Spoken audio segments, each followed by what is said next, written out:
네, 금요일장 글로벌 마감 상황 자세하게 전해드리겠습니다. 지난 목요일에 이어서 금요일까지 글로벌 증시의 유동성 훈풍이 불어주면서 글로벌 증시는 일제히 랠리를 이어간 모습이었습니다. 이 중국 쪽에서 다시 한번 유동성 공급 소식이 전해지게 되면서 뉴욕 3대 지수는 일제히 상승폭을 키웠고 주간 단위로 3대 지수 모두 상승 흐름을 이어갔습니다. 마감가 먼저 확인해 보겠습니다. 다우지수가 이날 1% 가까운 상승을 시현했습니다. 나스닥 지수 힘이 상당히 강했었는데요. 이 기술주들의 랠리에 따라서 나스닥 지수 2% 넘는 강세를 보이며 5,030선 회복했습니다. S&P 500 지수 역시 1% 넘는 강세권에서 거래를 마감지었습니다. 네, 다우지수 하루 동안의 양상부터 점검을 해보겠습니다. 먼저 지난 목요일장에서는 ECB 통화정책회의 결과에 따라서 추가 부양을 할 수도 있다는 그 가능성이 시사되면서 이 부분이 호재로 작용되는 모습이었는데요. 금요일장에서는 중국 쪽에서 좋은 소식이 전해져 왔습니다. 기준금리와 지급준비율 동시 인하를 다시 한번 단행하겠다는 소식이 전해졌고요. 지난해 11월 이후에 벌써 6차례나 경기 부양책을 발표하게 됐습니다. 이 부분 상당히 글로벌 증시 호재로 반영되는 모습이었습니다. 유동성 훈풍이 불어주면서 일단 뉴욕 증시는 상승으로 출발하는 모습이었고요. 또 전날장 마감 이후에 저희가 전해드렸었는데요. 마이크로소프트와 구글, 아마존까지 IT 종목들 실적들이 상당히 좋았습니다. 시간의 거래에서 말씀드렸었지만 9%에서 10%까지 상승폭을 키웠었고요. 이날 열렸던 정규장에서도 고스란히 그 호재성 재료가 반영이 되는 모습이었습니다. 금요일 정규장에서 마이크로소프트는 특히나 상승폭을 큰 폭으로 시현을 하게 되면서 다우지수를 전반적으로 이끄는 모습이 나타났습니다. 그런 가운데 이날 발표됐었던 경제 지표들도 상당히 좋은 모습을 보였는데요. 특히나 그 가운데서 제조업 지표가 5개월 내 최고치를 쓰면서 투자 심리가 상당히 개선된 모습을 보였습니다. 수치상으로 54 기록하면서 그간의 가장 좋은 모습을 보였습니다. 다우지수는 0.90% 정규장에서 고점에서 거래를 마감짓는 모습이었었고요. 주간 단위로도 점검을 해보면 2.50%의 상승 흐름, 4주 연속 랠리가 이어졌습니다. 이어서 S&P 500 지수의 흐름도 점검을 해보도록 하겠습니다. 역시 이날 대형주들 사이에서도 랠리가 이어지는 모습이었는데요. 목요일장에 이어서 금요일까지 이 반도체 종목들, 기술주 중심으로 상승폭이 상당히 컸습니다. 그 가운데서 또 바이오 헬스케어 섹터들, 금융주까지 1% 이상의 상승 흐름을 나타내는 모습이었었고요. 2075포인트 선 S&P 500 지수 동가상으로 기록을 하는 모습입니다. 특히 8월 19일 S&P 500 지수가 하락을 기록하기 전 수준을 회복하게 되면서 이날 상당히 의미 있는 상승을 보였다고 해도 과언이 아닌데요. S&P 500 지수 주간 단위로도 2.7%의 강세였습니다. 나스닥 지수까지 확인해 보겠습니다. 이날 반도체 기술주들 앞서 말씀드렸지만요. 마이크로소프트, 아마존, 인텔까지 상당히 좋은 흐름을 나타내는 모습이었었고요. 그런 가운데 또 반도체 종목들, 바이오테크 인덱스 같이 올라가게 되면서 지수를 함께 견인하는 모습이 나타났습니다. 3대 지수 가운데 가장 큰 폭에 시현하는 모습이었는데요. 2% 넘는 강세권에서 거래 마감지였고요. 5,030선, 8월 20일 하락이 시작되기 전 수준 역시나 회복되는 모습이었습니다. 주간 단위로도 나스닥 지수는 3% 가까운 강세로 거래를 마감지었습니다. 3대 지수 일제 오름 시세, 그 가운데서는 그 배경에는 바로 유동성 훈풍이 있었는데요. 자세한 내용들 외신 통해 들어보도록 하겠습니다. 우성문 기자 살펴주시죠. 네, 지난 주말 뉴욕에서 나왔던 소식들 함께 살펴보겠습니다. 먼저 중국에서 깜짝 부양책이 있었는데요. 바로 2달 만에 기준금리와 지급 준비율을 낮춘다고 밝힌 것입니다. 이 소식이 글로벌 증시에 훈풍으로 작용을 했는데요. 자세한 소식 로이터 통신 통해 함께 살펴보겠습니다. 현지 시간으로 지난 토요일 중국 인민은행은 1년 만기 위안화 대출 금리를 0.25%포인트 내린 4.35%로 내린다고 발표를 했습니다. 이와 함께 1년 만기 예준 기금금리도 0.25포인트 내린 1.5%로 조정을 했습니다. 지난해 11월 이후 6번째로 금리가 낮아지는 것인데요. 지급준비율도 0.5%포인트로 낮췄고요. 24일부터 상업은행에 대한 예금금리 상한선을 폐지한다고 밝혔습니다. 이에 대해서 전문가들은 중국의 3분기 GDP 성장률이 6년 만에 최저 수준인 6.9%를 기록하면서 중국 정부가 본격적인 경기 부양에 나선 것이라고 평가했습니다. 앞서 전문가들은 GDP가 중국 정부의 목표치인 7%에 도달하지 못한다면 중국 정부가 추가 부양책에 나설 것이라고 예측했었는데요.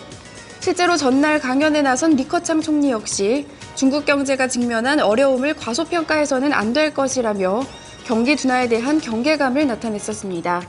하지만 전문가들은 이번 조치만으로는 중국 경제를 반전시키기에는 무리가 있다고 평가를 했는데요. 따라서 올해 말이나 내년 초에 다시 한번 기준금리와 지준율 인하가 발표될 것이라는 의견입니다. 루정웨이 신예은행 수석 이코노미스트는 예상보다 중국 내 디플레이션 압박과 경기 둔화 압박이 강하고 이에 따른 결정을 내린 것으로 보인다라고 평가했고요. 류동량 차오상은행 이코노미스트는 아마 내년에 1년 만기 기준금리를 1%포인트 넘게 내릴 수도 있다라고 전했습니다. 네, 이런 가운데 이날 발표됐던 경제 지표도 우수했습니다. 특히 제조업 지표가 우수하게 나오면서 투자 심리를 개선시켰는데요. 미국의 10월 PMI 제조업 지표가 5개월 만에 최고치를 기록했습니다. 비즈니스 인사이더 톡의 자세한 소식 함께 살펴보시죠. 현지 시간으로 지난 금요일 비즈니스 인사이더에 따르면 마르키트는 10월 미국의 구매자 관리자 지수 PMI 지수가 전월에 53.1보다 높아진 54를 기록했다고 발표를 했습니다. 전문가 예상치보다 개선된 수치가 나온 것인데요. 특히 9월 같은 경우에는 PMI가 2년 만에 최저치를 기록하면서 우려감이 커졌었습니다. 하지만 이런 우려감을 깨고 반등에 성공했다는 것에 의미가 있는데요. 이 기간 생산과 신규 작업 속도가 빨라졌습니다. 응답자들은 내수 수요가 강했기 때문이라고 답했는데요. 달러 강세와 유가 하락이 여전히 이어지고 있지만 미국의 경제가 개선되면서 제조업 경기도 개선되고 있다는 평가입니다. 이에 대해 크리슨 윌리엄슨 마르키트 수석 이코노미스트는 고용시장이 호조를 보임에 따라 제조업 경기도 개선되는 모습을 보였다면서 4분기에 미국 제조업 경기가 더욱 개선될 가능성이 커졌다고 기대감을 내비쳤습니다. 뉴욕 증시에 영향 미쳤던 소식들 외신 통해 함께 살펴봤습니다. 네, 자 이렇게 지수별 흐름과 또 증시에 영향을 미쳤던 외신 소식들을 함께 살펴봤습니다. 그러면 지수 내 구성 종목들, 개별 종목 마감 상황은 어떻게 마감이 됐는지 주요 종목 마감 소식 살펴보도록 하고요. 또 종목별 외신 소식도 함께 챙겨보도록 하겠습니다. 시황센터로 다시 넘어갑니다. 어이지 앵커 우성무 기자 계속해서 전해주시죠. 네, 다우지수 구성하고 있는 30개 구성 종목 흐름 확인해 보겠습니다. 이날 지수의 랠리에 따라서 종목들도 상당히 좋은 흐름을 나타냈습니다. 22개 종목이 상승의 이름을 올렸고요. 8개 종목만이 시장 대비 부진한 양상을 나타냈습니다. 가장 좋았던 쪽은 단연 IT였습니다. 마이크로소프트를 포함해서 애플과 이날 몇몇 IT 종목들이 상당히 좋은 흐름을 나타냈는데요. 또 소매 판매 종목 가운데서는 프록터앤갬블이 상승 흐름을 이어갔고요. 전날에 하락했었던 아멕스도 반등, 유나이티드 헬스그룹, 듀퐁, 맥도날드 함께 올랐습니다. 반면 소매 판매 섹터 가운데서 나이키와 코카콜라, 월마트 이 세 종목이 상당히 부진한 양상 이어갔습니다. 상승률 상위 종목 다시금 점검을 해보도록 하죠. 이날 상승 종목들 탄력도 상당히 강력한 모습을 보였는데요. 특히나 그 가운데서 호실적 발표했던 마이크로소프트가 10% 이상의 강세를 보이면서 지수를 견인하는 모습이었었고요. 이와 함께 애플도 3% 이상의 강세를 띄었습니다.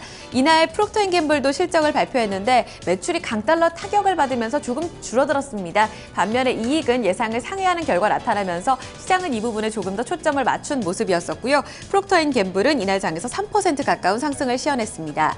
목요일장에서 순이익이 감소했다는 이유로서 이날 5% 넘게 밀렸던 아멕스가 이날 장에서는 2% 넘는 반등을 주면서 좋은 흐름을 나타냈고요. 그 밖에 화이자가 2%의 강세, 유나이티드 헬스그룹과 듀퐁, 머크사 그리고 목요일장에서 5% 넘게 올랐었던 맥도날드도 추가적인 1%의 강세를 이어갔습니다. 반면에 나이키와 코카콜라, 월마트 함께 1% 넘게 밀린 모습이었었고요. 유가 하락에 따라 쉐브론 텍사코도 이날 장에서 소폭 부진한 양상을 이어갔습니다. S&P 500 섹터대의 업종별 흐름 체크하겠습니다. 거의 전 섹터가 상승의 이름을 올린 모습이었습니다. 유틸리티 섹터만이 1% 넘는 조정을 받으면서 부진한 양상을 띄었고요. 에너지와 소재 섹터가 소폭의 조정, 약보합권에서 거래를 마감짓는 모습이었습니다. 하지만 좋았던 쪽으로 시장은 조금 더 무게중심을 실는 모습이었는데 그 가운데서 종목별 움직임에서 보셨다시피 IT 종목들이 상당히 좋은 흐름을 나타냈습니다. 반도체 IT 종목이 2.8% 업종 상승률을 기록했고요. 바이오 헬스케어 섹터도 2.15%, 금융과 자본재는 1% 내외의 상승률을 기록했습니다. 특징주 이어서 확인해 보겠습니다. 이날 종목 가운데서는 단연 IT 종목 가운데서 마이크로소프트에 주목을 해보셔야겠는데요. 목요일 장 마감 이후에 실적을 공개했습니다. 3분기 주당 순이익이 57센트로 예상을 웃돈 결과를 보여줬습니다. 사실상 PC 시장이 침체가 되면서 실적에 대한 우려감도 상당히 컸었는데요. 클라우드 부문의 매출이 늘어나게 되면서 이 부분에 있어서 실적이 호실적을 나타낸 것으로 분석이 되고 있습니다. 10% 넘게 오르면서 상승 고점에서 거래를 마감짓는 모습이었고요. 52주 신고가 경신하면서 종가상으로는 54달러 7센트를 기록했습니다. 이어서 한 종목 더 확인해 보겠습니다. 그런 가운데 IT 종목 가운데서 페이스북도 주목을 해보셔야겠는데요. 이날 주가 사상 최고치 경신을 했습니다. 시가총액이 2,880억 달러, 약 우리 돈으로 327조 원을 기록하게 됐는데요.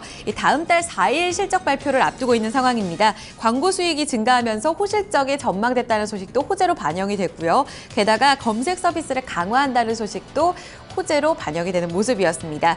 주가 이날장에서 102달러를 경신하면서 사상 최고치에 경신했고요. 역시 나스닥 지수를 견인하는 모습이었습니다. 이날 장에 영향을 미쳤던 특징주 소식들 조금 더 자세하게 외신 통해 알아보겠습니다. 우성문 기자 살펴주시죠.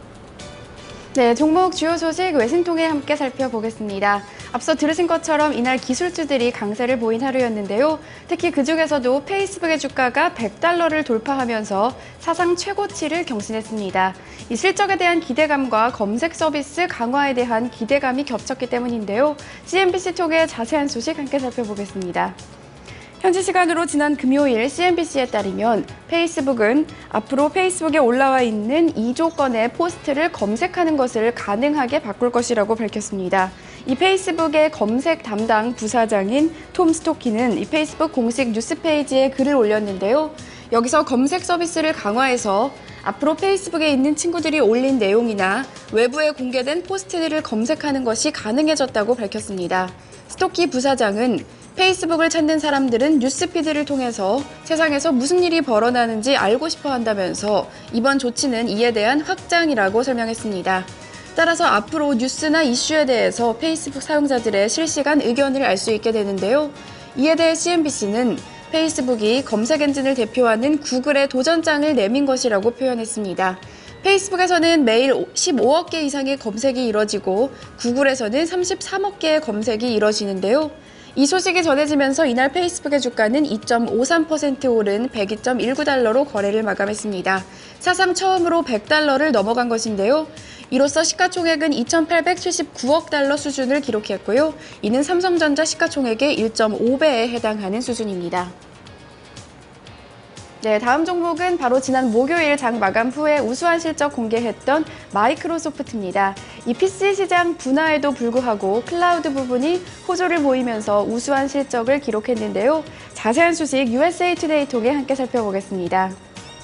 현지 시간으로 지난 22일 USA 투데이에 따르면 마이크로소프트는 지난 분기 46억 2천만 달러, 주당 57센트의 순이익을 기록했습니다. 지난해 같은 기간보다 늘어난 것인데요. 또한 이 특별항목을 제외한 주당 순이익, EPS 같은 경우에는 67센트를 기록하면서 전문가 예상치였던 59센트를 웃돌았습니다. 또한 특별항목을 제외한 매출 역시 우수하게 나왔는데요. 이 기간 매출은 217억 달러를 기록하면서 전문가 예상치를 상회하는 모습을 보였습니다. 최근 PC의 수요 부진이 이어지고 있지만 그럼에도 불구하고 이 클라우딩 부문의 매출이 늘어나면서 부진함을 상쇄하고 있는데요.